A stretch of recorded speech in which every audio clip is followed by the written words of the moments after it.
Welcome, dear dreamers, to Pumpkin Stories, a magical realm where imagination knows no bounds and dreams come to life.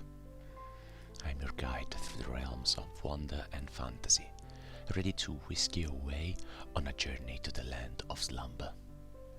In the heart of every starlit night, we'll embark on captivating adventures, where heroes and heroines emerge from the depths of imagination.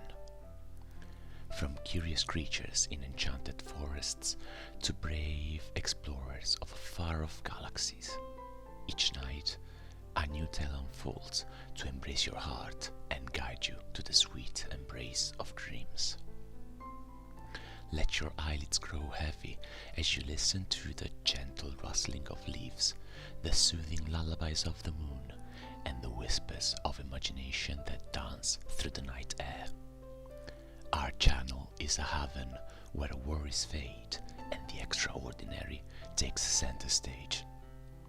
So snuggle under your blanket, close your eyes, and let your mind's eye paint vivid worlds as we embark on a journey of a lifetime.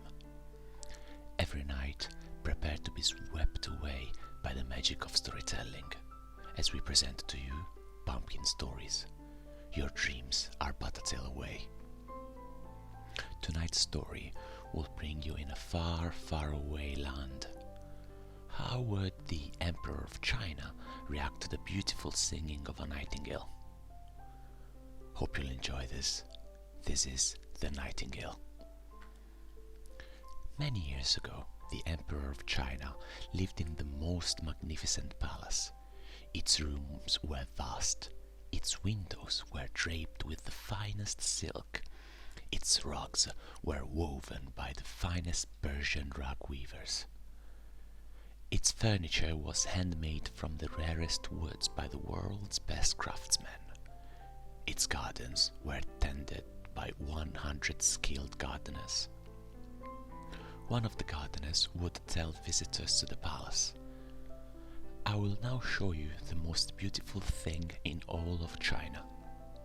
He would lead them to a stand of very plain trees and point to a very plain grey bird. The visitors would wonder what was so beautiful until the bird, a nightingale, would open its mouth and sing the most glorious music. Because of the nightingale's wondrous singing, the visitors would leave thinking only of the beautiful bird. They would return to their home from their journey and tell their friends and families about the nightingale. This meant that more and more people flocked to the palace, all for the same reason, the nightingale. Every single visitor loved to hear the remarkable bird's song. Yet, the very palace at which the nightingale lived belonged to a person who had not heard the nightingale. You see, the emperor was very old and hardly ever ventured out of his quarters. One day, a messenger brought the emperor a letter. It was from the Emperor of Japan. "I have heard tell of this beautiful nightingale that you possess," wrote the Emperor of Japan. "I would very much like to visit and hear its song with my own ears." Of course, the Emperor of China had no idea what this nightingale was. So he called for his men and asked, "Where is this nightingale? I order you to find this marvelous bird and bring it to me." The Emperor's men searched the palace, looking behind drapes and under rugs and on top of furniture, but could not find the nightingale. The Emperor's men searched the palace grounds and gardens, looking among the plants and fruit trees, but could not find the nightingale. Finally, one of the gardeners came forward saying, "I know where the nightingale lives." The gardener led the Emperor's men to the stand of very plain trees, where they found the very plain grey bird. nightingale opened its mouth in beautiful songs, and the men knew that they had found what they were seeking. The emperor's men dashed back to the palace, the nightingale in their possession. Seeing the very plain, grey bird, the emperor asked his men, "Just what is so special about this nightingale?" Before anyone could answer the emperor's question, a trumpet sounded outside. The Emperor of Japan had arrived. The guards rushed out to meet this very special visitor. The Chinese emperor quickly prepared to present the famed bird to his fellow ruler. With a flourish, the Emperor of Japan was led into the throne room. Seeing the plain, grey bird, he asked, "Is this the nightingale of which I have heard such great things?" The Emperor of China, not having heard the bird either, was equally confused as to the bird's worth. Yet, as the two powerful men listened, the plain, grey nightingale broke into the most beautiful song. The Japanese emperor stayed in China for some time, his sole reason being to listen to the nightingale's gorgeous song. The two rulers sat and listened to the nightingale all of the day and all of the night. They never grew tired of hearing the bird's glorious melody. One afternoon, the Emperor of Japan said, "Its song is so lovely, but it is a pity that the nightingale must look so very plain." This made the Emperor of China sad. This creature deserved to look as beautiful as it sounded. He ordered that a gold cage be made for the nightingale. But the cage hung tinkling bells made of the purest silver and flowing ribbons made by the finest Chinese silk. When the Japanese emperor was to return home, he turned to the Emperor of China and promised, "I will find a way to thank you for sharing the nightingale with me." Soon, the Emperor of Japan made good on his promise and sent a gift to China. The Emperor of China opened the gift to find an artificial nightingale that looked even more beautiful than the real nightingale. This artificial bird was covered in diamonds and sapphires and rubies.